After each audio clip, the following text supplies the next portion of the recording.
لیکن at time سارا معاملہ ہوتا اللہ ہی کے ہاتھ میں ہے. جیسے کہ ہمیں معلوم ہے کسان زمین میں ہل چلائے, اس میں سواگا پھیرے, اس کی صفائی کرے, اس کے بعد اس میں بیج ڈالے اور پانی ڈالے, تو پھر اس سے پودا نکلتا ہے اور پھر وہ پودا درخت بن جاتا ہے, پھل دیتا, سارے معاملات ہوتے ہیں. یہ ایک کام سی بات ہے. بچے سے بھی پوچھیں گے, بچہ کہے گا ہاں اس کو زمین میں لگا دو, پانی دو, پودا بن جائے گا. لیکن اللہ چاہے تو اس کو برباد کر دیتا ہے. بہت کوشش کے باوجود کوئی ظاہری سبب نہیں ہوتا, کوئی پودا نہیں ہوتا پھر بھی, تو وہاں پر اللہ کی قدرت کا اظہار ہوتا ہے. تو اسی طرح ہماری اپنی زندگی کا معاملہ ہے, ہماری اپنی حیات کا معاملہ ہے.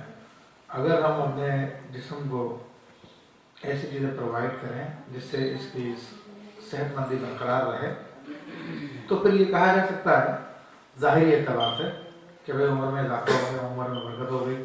اور ہمارے یہاں پہ بھی یہ ہے کہ صدقہ کرنے سے عمر میں برکت ہوتی ہے. صدقہ کرنے سے عمر میں برکت ہوتی ہے, اللہ تعالیٰ عمر میں اضافہ فرما دیتا ہے. تو وہ ہمارے اعتبار سے, ورنہ حقیقت اللہ جانتا ہے کہ اس کی عمر کتنی ہے.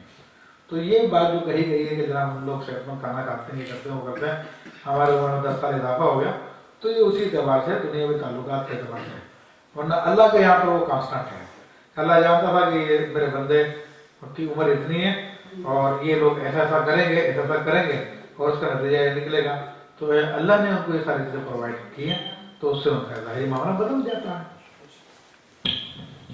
سوال ایک سوال بھی آیا ہے, بڑا دلچسپ سوال ہے.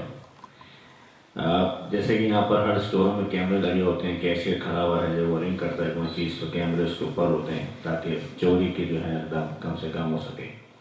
اسی سروے کی سوال کرتا ہے, یہ انہوں نے پوچھا یہ ہے کہ بے ایمانی اور چوری کی روک تھام کے لیے ایڈوانس یا جدید ٹیکنالوجی کے طور پر آج کل ویڈیو کیمرے جگہ جگہ لگائے جاتے ہیں, جس کی وجہ سے لوگ مجبوراً ایماندار بن جاتے ہیں.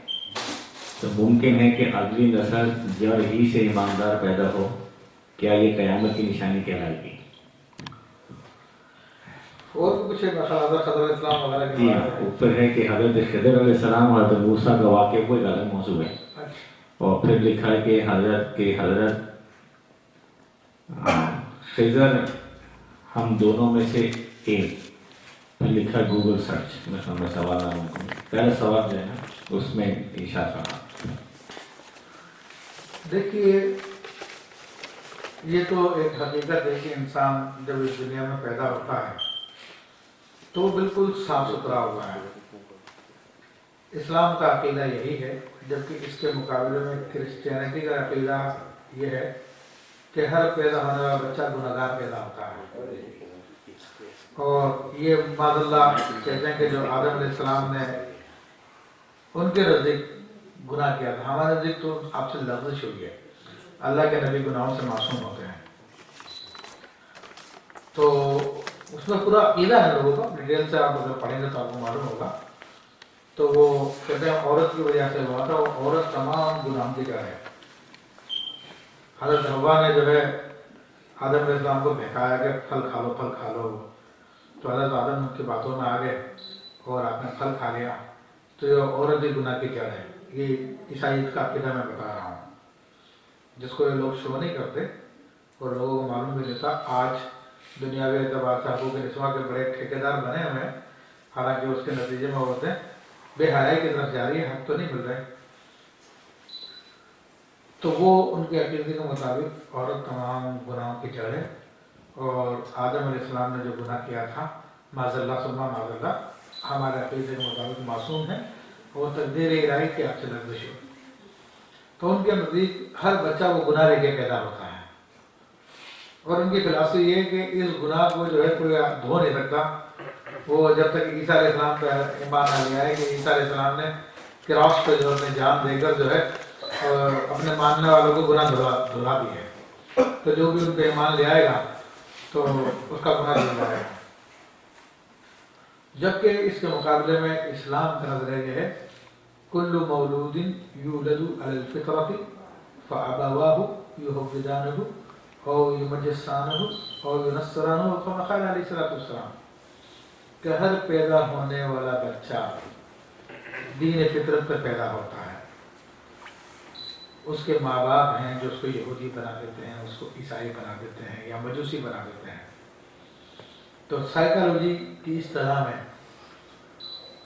جو پیدا ہونے والا بچہ ہوتا ہے اس کی دماغ کو ٹیبولا راسا کہتے ہیں، یعنی بالکل بلینک سلیٹ ہوتی ہے،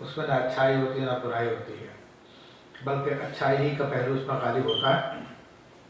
پھر وہ اس دنیا میں اپنے تجربات کی بنیاد پر سیکھتا رہتا جیسا ماحول ملتا ہے. اگر برا ماحول ملا تو برائی سیکھ جاتا ہے اور اچھا ماحول ملا تو اچھائی سیکھ جاتا ہے. تو یہ اسلام کا عقیدہ ہے. اسلام پیدا ہونے والے بچوں کو گناہگار نہیں قرار دیتا. تو یہ جو کوشچن کیا گیا اس میں کہا گیا کہ لوگ ڈر کے مارے کیمروں کی وجہ سے نہیں کرتے بے ایمانی. تو بہرحال اس کا اثر تو ان کے اولادوں پر پڑتا ہے، اور آج یہی وجہ ہے کہ ان کے معاشرے میں اکثر لوگ جو دیانتداری سے کام کر رہے ہوتے ہیں، اور یہ تربیت کا نتیجہ ہوتا ہے. کہ مجھے اپنے ذاتی طور پہ اس کا تجربہ ہوا کہ وہ میں اپنے دوست شکاگو میں تھا، دوست کے پاس. تو وہ مجھے ایک جگہ لے کے گئے، وہ شہر شکاگو کی سب سے اونچی بلڈنگ ہے، اور اس پہ کہنے میں آپ کو شہر کا پورا منظر دکھاتا ہوں. تو اس وقت ہم نے ٹکٹ اس سے خریدی. تو اس نے کہا کہ ٹکٹ لینے کا تمہیں کوئی فائدہ نہیں ہے، چاروں طرف بادل چھایا ہوا ہے، تمہیں کچھ بھی نظر نہیں آئے گا. حالانکہ عام طور پہ دیکھا جاتا ہے کہ بیچنے والا اپنا مال نکالنے کے لیے جھوٹی باتیں کہہ کر مال بیچتا ہے. حالانکہ یہ بھی تجارت ہے ایک طرح کی. اور نبی کریم صلی اللہ علیہ وسلم نے کلمہ گو مسلمان کے لیے یہ بشارت دی ہے کہ جو سچے تاجر ہیں ان کا حشر انبیاء کے ساتھ کیا جائے گا. اور جھوٹا جو جھوٹ بول کے اپنا سامان بیچتا ہے، قسمیں کھا کھا کے سامان بیچتا ہے، تو فرمایا کہ التجار هم الفساق، یہ ایسے تاجر وہی فاسق و فاجر ہیں. اور فرمایا کہ قسم جو ہے سودا تو بکوا دیتی ہے مگر برکت اڑا دیتی ہے. لیکن اس شخص کو ہم نے دیکھا کہ اس کے پاس تو نہیں ہے ہمارا دین، لیکن چونکہ ایک دیانتداری کی عادت ان لوگوں کو ڈالی گئی ہے، تو اس نے ہمیں ٹکٹ دینے سے منع کیا کہ بھائی ٹکٹ نہ لو، آپ کا پیسہ ضائع ہوگا. اوپر سے کچھ نظر نہیں آ رہا. وہ دوست نے کہا نہیں ٹکٹ دیتے ہیں. اس نے دے دیا ہمیں ٹکٹ ہمارے ساتھ کرنے پہ. اوپر ہم گئے تو چار دو شیشے لگے ہوئے تھے اور باقی کچھ بھی نظر نہیں آ رہا تھا. شہر کا کوئی منظر نظر ہی نہیں آتا تھا. تو دوست نے کہا کہ فوٹو یہاں پہ کھنچواتے ہیں. تو فوٹو والے سے کہا کہ فوٹو بھیجو، ہم شیشے پہ کھڑے ہوئے ہیں. تو فوٹو والے نے کہا تمہیں کیا فائدہ فوٹو کھنچوانے کا، بادل سارے چھائے ہوئے، تمہارا پیسہ ضائع ہوگا اور کچھ نہیں ہوگا. تو دوست نے کہا دیکھو یار دیکھو کتنے ایماندار ہیں، کتنے دیانتدار ہیں، اس کو تو کمائی ہو رہی تھی لیکن یہ ہمیں منع کر رہا کہ نا تھوڑا ویٹ کر لیں تو شاید یہ بادل ہٹ جائے تو پھر آپ بنوا دیجیے گا. تو یہ بہرحال ایک ماحول ان کا بنا ہوا، اور ماحول سے بندہ سیکھتا ہے. تو جب اچھی باتیں رائج ہو جائیں گی تو اچھی باتیں لوگ سیکھنا شروع کر دیں گے. اسی طرح اگر ہم اپنا ماحول کریٹ کر لیں تو ہمارے ماحول میں بھی یہ باتیں ہو جائیں گی. تو یہ کہنا کہ یہ قیامت کی نشانی ہے، تو بہرحال یہ خاص بات قیامت کی نشانی نہیں ہے. قیامت کی نشانی تو بہت ہیں جو حدیث کریمہ بہت تفصیل کے ساتھ آئی ہے، اور بہت ساری اس میں سے ظاہر ہو چکی ہیں بڑی بڑی نشانیاں، اور بہت ساری اب مزید ظاہر ہونی ہیں. تو اس کو قیامت کی نشانی قرار دینا بالکل مجھے سمجھ میں نہیں آیا. ہاں البتہ ایک ہے بات، وہ حدیث کریمہ ہے کہ بندہ اپنے گھر سے جائے گا قیامت کی نشانیوں میں جو چھوٹی نشانیاں کہلاتی ہیں. بندہ اپنے گھر سے باہر جائے گا تو اس کا کوڑا، اس کا جوتے کا تسمہ، اس کو جب وہ آئے گا تو ساری باتوں کی خبر دے دے گا کہ گھر میں کیا ہوا اور کیا نہیں ہوا. تو یہ نبی کریم صلی اللہ علیہ وسلم نے ضرور قیامت کی نشانی قرار دی ہے. تو اس کے اندر ہم تعویل کرتے ہیں تو کوڑے سے مراد کیا ہے؟ ممکن ہے یہی مراد ہو کہ ایسے ڈیوائسز آ جائیں گے کہ جو اس کو بتا دیں گے کہ جو کچھ ہوا اس کے بارے میں خبر کر دیں گے. جوتے کا تسمہ جو ہے تو وہ اس کو گلیسز جو ہے جوتوں کے وہ بتا دیں گے کہ بھئی کیا کچھ ہوا کیا نہیں ہوا. تو یہ چیز تو بہرحال واقعی قیامت کی نشانیوں میں سے ہے.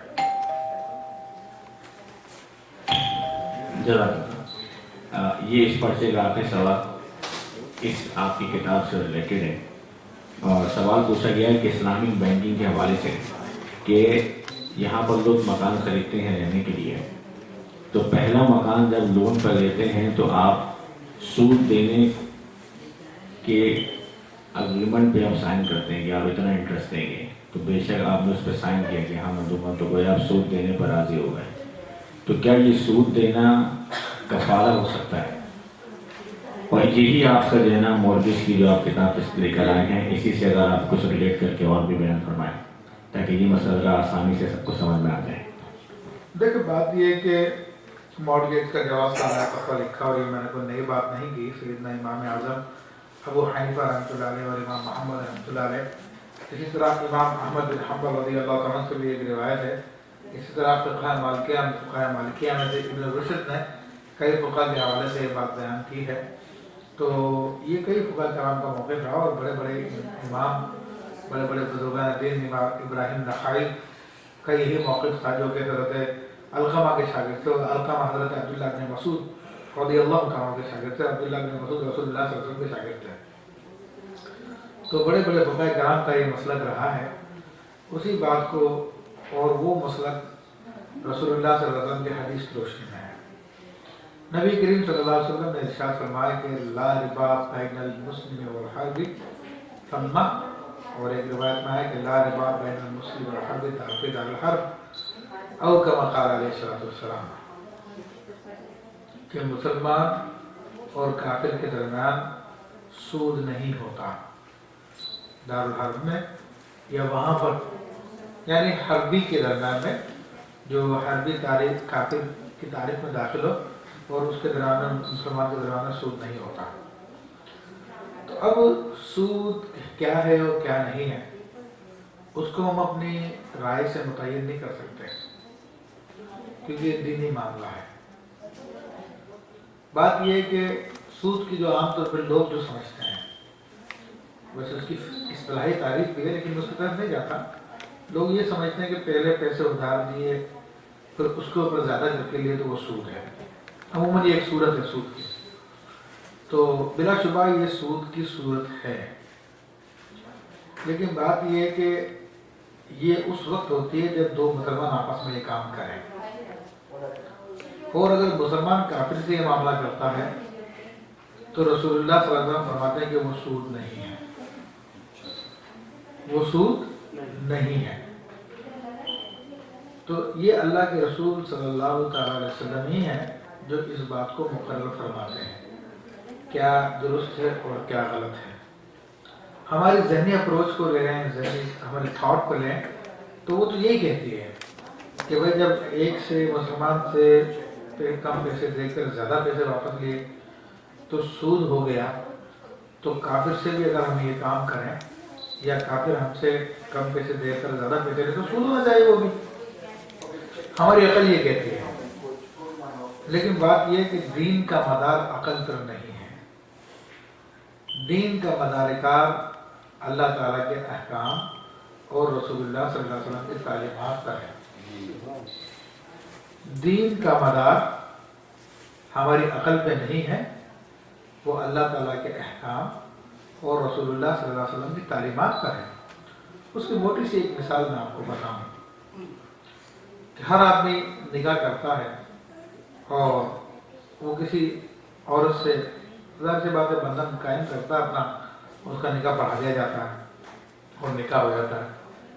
لیکن اگر وہ اپنی بیٹی سے نکاح کرے، اپنے بہن سے نکاح کرے، اپنی بھتیجی سے، اپنی بھانجی سے نکاح کرے تو کیا وہ نکاح ہو جائے گا؟ نہیں ہوتا. کیوں نہیں ہوگا؟ وہ بھی تو ایک عورت ہے. کیا جواب دیں گے آپ مجھے اس کا؟ شریعت میں منع آ گئی ہے. یہی کہیں گے نا کہ اللہ رسول نے منع کیا تو اس لیے منع ہو گیا. اگر اپنے ذہنی اپروچ کو آپ لے کے جائیں تو وہ تو یہی کہے گی، عقل تو یہی کہے گی وہ بھی ایک عورت ہے، وہ بھی ایک عورت ہے. اور یہی معاملہ اگر ہم آدم علیہ السلام کے زمانے میں دیکھتے ہیں تو وہاں پر اللہ اور اس کے رسول نے جو ہے بھائی بہنوں کے بین میں نکاح جائز قرار دیا تھا. آدم علیہ السلام کی جب ولادت ہوئی تھی تو ایک بچہ صبح ہوتا تھا، ایک بچی صبح ہوتی تھی، شام میں ہوتی تھی، ان کا نکاح کرا دیا جاتا تھا. اسی سے نسل بڑھی ہے ساری کی ساری. سمجھے کہ نہیں سمجھے؟ وہاں پر اس موقع پہ اللہ رسول نے جائز قرار دے دی تھی. پھر یہودیت کے اندر آ جائیں، ان لوگوں کے نزدیک اپنی خالہ سے یا اپنی